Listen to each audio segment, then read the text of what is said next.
Unyodo basha ayuza koyamesh yohoden satauke yafen tokotelesh fukre hoyto faten alasto babelum bodungot musassat ayachokaክንም ጉድ የለም ፍቅር ያለ የማይሆነው የለም ኧረ እንዴት ልታጎስ እምባ ኮጉንጨቼ ካይነቼ ሲታፈስ ሰላም ዲናችሁ በያላችሁበት ሁሉ ነገር ሰላም ነው። አሽይን አንዲያላችሁ እሞኝላችሁ አለ በስቲስ ጎንዶል ዋዳች ላይክ እና ሼር ያደረጋችሁ ሐሳቦቻችን ለብዙዎች አካፍሉም። ለዚህም ሁሉ አመሰግናችኋለሁ። ዛሬ ለሚዛናችን ዘላችሁ መጣ ነው ሶበር ዜና ከ40 ቀን መንቆራጠጥና መጨነቅ በኋላ ምጥና መግባት መውጣት መጨነቅ በኋላ አሜሪካ ወደ ሙሉ ጦርነት ከኢራን ጋር ገብታለች። ዛሬ ለሊቱ አሜሪካና ኢራን ያላቸውን መሳሪያ ሁሉ እርስ በርሳቸው ሲታኮሱ ነው ያደረው። ባህረ ሰላጤው ወደ ሲኦልነት ተቀይራል። ሙሉ በሙሉ ጦርነቱ በይፋ ተጀምሯል። እንደምታውቁት እንግዲህ አሜሪካ ላለፈው 40 ቀኖች የተኩስ አቁም ስምምነት እግር ላይ ወድቃ ስምምነቱ እንዲደረግ ካደረገች በኋላ 40 ቀን ይሁንልኝ 2 ወር ይሁንልኝ 1 ወር ይሁንልኝ የተኩስ አቁም ፋታ ስጡኝ ያለች ስትለማመጥ ነበር። ይሄ ጦርነት አይቀር እንደሆነ እኛ ዶጋግመን ስንጮህ ነበር ያልነው ነው የሆነ ያለው። ስለዚህ አሜሪካና ኢራን ወደ ሙሉ ጦርነት ነው የገቡት። የ40 ቀኑ መንቆራጠጥና ጭንቅ ምንም አልፈየደም። ልንስማማ ነው ድርድሩ ጫፍ ደረሰን። 1 ቀን የቀረን 1 ደቂቃ 2 ደቂቃ 2 ሰከንድ በቃ አልቋል። እንኳን ደስ አላችሁ አይቀርም። አሻጥር ይዘው ነው ያሉት። ጊዜ እስትንፋስ ፍለጋ ነው። በአሜሪካና በእስራኤል በኩል ይሄ ተኩስ አቁም ስምምነት እንዲደረግ የተፈለገው ትንፋሽ ስላጠራቸው ትንሽ ውሃ እንጠጣ፣ ትንሽ ትንፋሽ እንውሰድ፣ ትንሽ መሳሪያ እናደራጅ ወድማል እኮ። አንድ መሳሪያ ከየለም እኮ በመካከለኛው ምስራቅ አሜሪካ አንድ መሳሪያ የላትም እኮ። እኔ አይደለም ያልኩት ሲኤንኤን እኔ በራሴ ባደረኩት ጥናት 8 የሚሆን በ8 አገሮች ያለ አሜሪካ የጦር ቤዝ ሙሉ በሙሉ ለአንዴና ለመጨረሻ ጊዜ እንዳይስተካከል ሆነ ጥንቅቅ ብለው ወድሟል፣ ወደ አመድነት ተቀይሯል ብለን። ታዲያ በምን ትዋጋል? በኮብልስቶን አትወራወር፣ በምን ትዋጋል?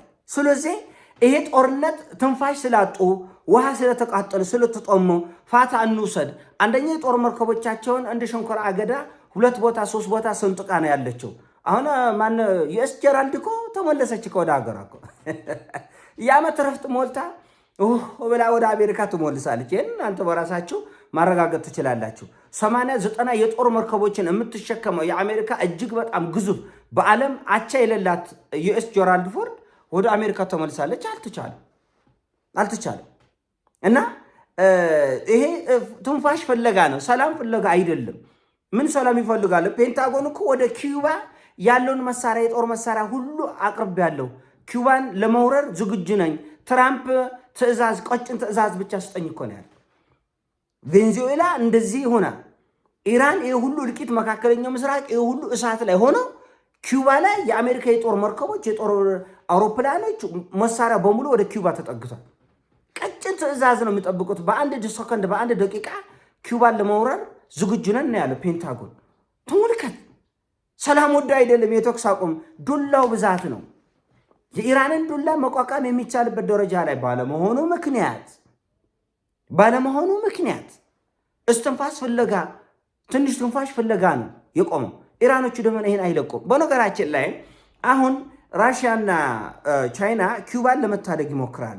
በቀጥታ ኪዩባን ከመታደግ ይልቅ በኢራን መሬት ላይ አሜሪካን ልክ ማስገባት የሚል አቋም የያዙ ይመስለኛል። በግሌ እንዳልኳችሁ ፑቲንና የቻይናውና የራሽያው መሪዎች ተገናኝተው የተመካከሩት በአብዛኛው በኢራን ጉዳይ ላይ ነው። ኢራንን በምን ደረጃ እንርዳ የሚለው ነው። በምን ደረጃ ኢራንን እንርዳ፣ ይሄ ወርቃማ ዕድል በምን ደረጃ እንጠቀም።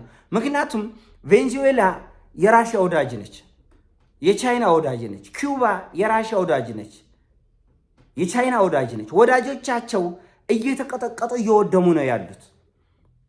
እነሱን ተማምነው ወደዚህ ጦር ወደዚህ ውጊያ የገቡ የጥንት የጠዋቱ ወዳጆቻቸው በአሜሪካ እጅ ስር እየወደቁ ንብረታቸው እየተዘረፈ ወደማይመለሱበት መቀመቅ እየገቡ ነው። ስለዚህ አሁን ጊዜው ነው።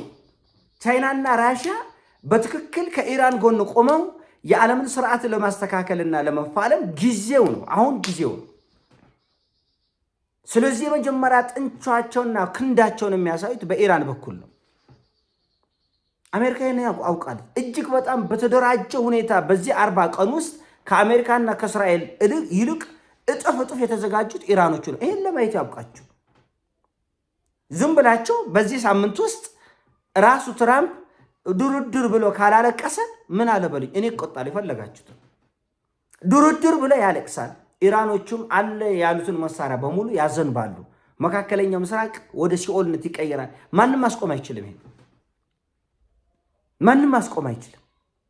እና ይሄ እሳት 40 ቀን ሙሉ ትራምፕና ቢጤዎቹ ሲንቆራጠጡ ቢከርሙም ለውጥ እንደማይፈጥሩ የታወቀ ነው። አሻጥር ውስጣቸው አለ፣ ተንኮል አለ፣ ሴራ አለ። እውነት ሰላም ፍለጋ አይደለም። የኢራንን የገንዛ ብሯን መስጠት እኮ ነው ያለቀሱት። ኢራን በትናንትናው ዕለት 24 ቢሊዮኑን ቅድሚያ ያስገቡልኝ። የወደመው ከዛ በላይ ነው። በነገራችን ላይ እንኳን ኢራን ቀርቶ የተባበሩት አረብ ኤሚሬትስ 120 ቢሊዮን ዶላር ነው የከሰረችው። የወደመው ሳይቆጠር የነዳጅ ማጣሪያው፣ የነዳጅ ማከማቻው፣ ከተማዋ የፈረሰው፣ በድሮን የተመታው፣ በሚሳኤል የፈረሰው ተወውሱ። የአክሲዮንና የቦንድ ሽያጭ ማርኬቱ በመውረዱ ብቻ ኤሚሬትስ 120 ቢሊዮን ዶላር ነው የከሰረችው። ሌላውን ስትደማምረው ስንት እንደተኮሰረ እግዚአብሔር ነው የሚያውቅ። ኤሚሬትስ ብቻዋን ነዳጅ ማጣሪያው ወድሟል፣ ነዳጅ ማከማቻ ወድሟል፣ መሰረተ ልማቶች ወድሟል። ይሄ ሁሉ ስትደማምረው በትንሹ ግማሽ ትሪሊየን አካባቢ ውድመት ደርሳል። they don't care። ይሄን የሚያስቡበት ጭንቅላት የላቸውም የአረብ ዝፍዝፎች።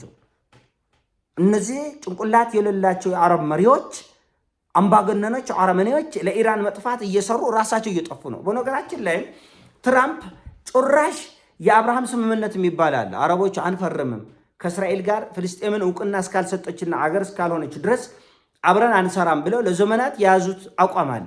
ምንድን ነው ያለው ትራምፕ? ይህንን ስምምነት እያንዳንዱ አረብ ሀገር እሺ ብለው ጎንበስ ብለው ወዬ ብለው ካልፈረመ ኢራን እንድትደበድባቸው አደርጋቸዋለሁ። ቃል በቃል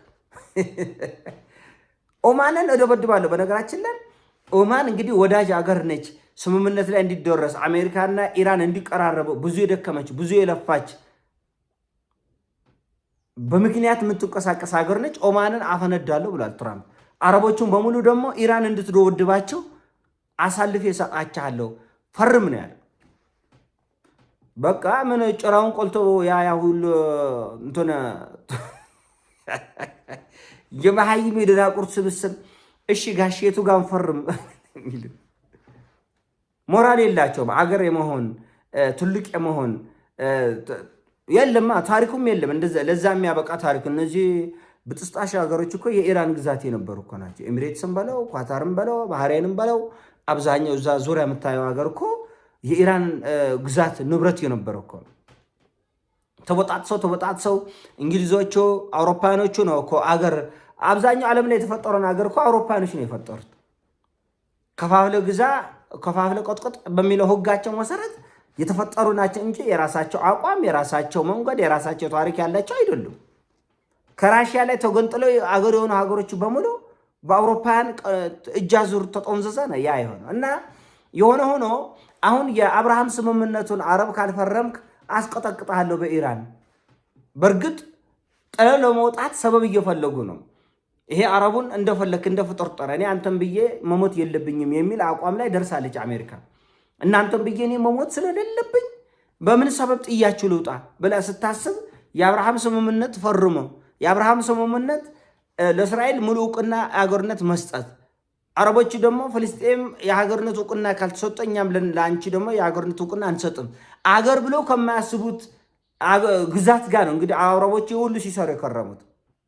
እና ውስብስብ ያለ ነገር ነው። እነዚህ ማሰቢያ የሌላቸው የአረብ መሪዎች ቀጠናውን ወደ ሲኦል ይዘው ሊገቡ ነው። ሙቼ እገኛለሁ ነው ኢራን ደግሞ ሙቼ እገኛለሁ፣ እንደው ተያይዘን እናልቃታለን፣ እኔም ያለውን ሁሉ እጠቆማለሁ፣ አጭዳቸዋለሁ፣ አጭድኝ፣ ማንቁርታችን ተያይዘን እንግባ ነው። እና ጦርነቱ በይፋ ሙሉ በሙሉ ተጀምሯል። የመካከለኛው ምስራቅ አገሮች የገልፍ ሀገራት መግቢያ ቀዳዳ አጥተው ነፍስ ውጪ ነፍስ ግቢ ላይ ነው ያደሩት።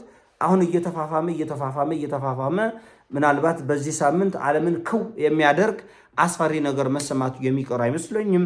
ይሄን ሐሳቡን አሳሲሞቻችሁ ላይክ አድርጉ፣ ሼር አድርጎ እወዳችኋለሁ። ፒስ